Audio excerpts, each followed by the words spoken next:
Out of the Silent Planet, Book 1 in the Space Trilogy by C.S. Lewis, published in 1938.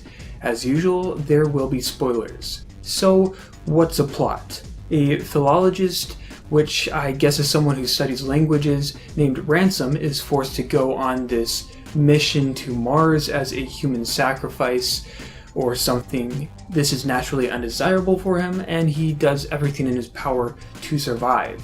This book is nuts. It's the equivalent of a B sci-fi film, and that almost none of the science makes or even attempts to make any sense. And once I realized and accepted that fact, I was able to thoroughly enjoy the madness of it. Their spaceship is this round metal sphere that flies using solar radiation, which might make sense if they had some sort of solar sails or panels.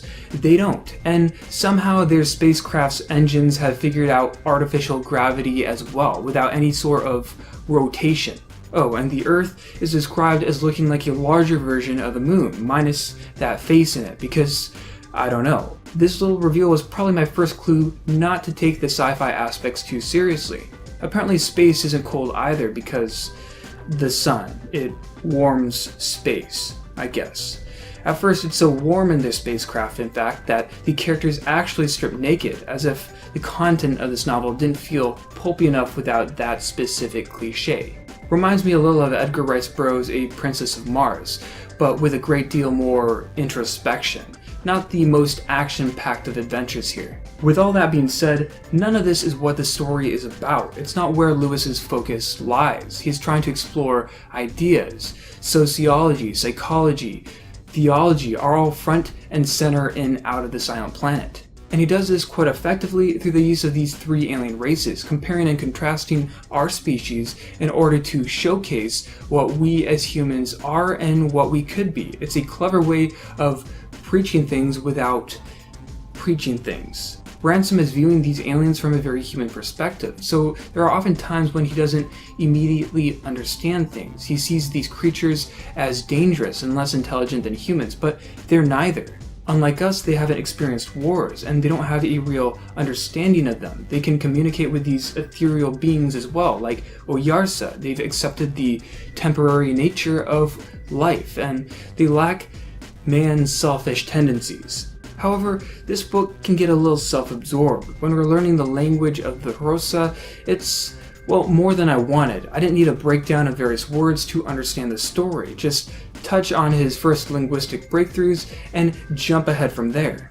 And as much as I enjoyed the absurd science elements, they didn't make this story better. They entertained me by drawing my attention to themselves and breaking up the monotony of the denser philosophic bits. I also found the way and the extent in which the novel incorporates new words distracting. It makes sense given that he is a linguist and he is in this alien environment, but it made an already slow read that much harder to get through. I wasn't familiar enough with all the terms to fully understand things, which might not have been as noticeable had the story had some action beats. It doesn't. The most interesting events in the story are glossed over or skipped entirely, and what we're left with are basically conversations between characters. The book also ends up feeling a little pointless. What was accomplished? Ransom, sure, his eyes have been opened to these new worlds, but so what? He's right back where he started, and I don't see his experiences in these worlds influencing him moving forward. Maybe these are things that will be continued in the following two installments, but this wasn't really a story that left me eager for more. There's no real cliffhanger here. It's not like this is dangling specific questions in front of you to be answered. I wanted a point here that related directly to Ransom, not just to humanity as a whole. It feels a tad too academic for me, which kind of makes sense since Ransom is an academic, he's a professor, but revisiting school, it's not high on my list of priorities. In conclusion, Out of the Silent Planet, I enjoyed it, just not for the reasons Lewis likely intended, and though the philosophizing is fine, I didn't see it as benefiting Ransom specifically. I'll give the book 4 out of 5 stars. On a side note, it's interesting how our protagonist talks about space being this unsatisfactory term for what lies beyond Earth compared with the heavens pretty early on in the story, yet the book is the first in the Space Trilogy.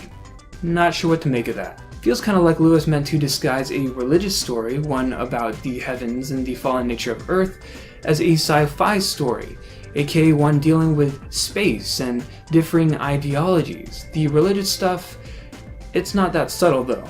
That's about it. I've been trying to be a little more engaging in these videos, a little more extrovert, since I barely looked awake in my first ones, so hopefully this is an improvement.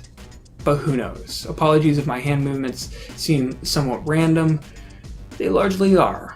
Anyway, that's all I've got. If you like this video, please give it a thumbs up and subscribe, and thanks for watching. Peace.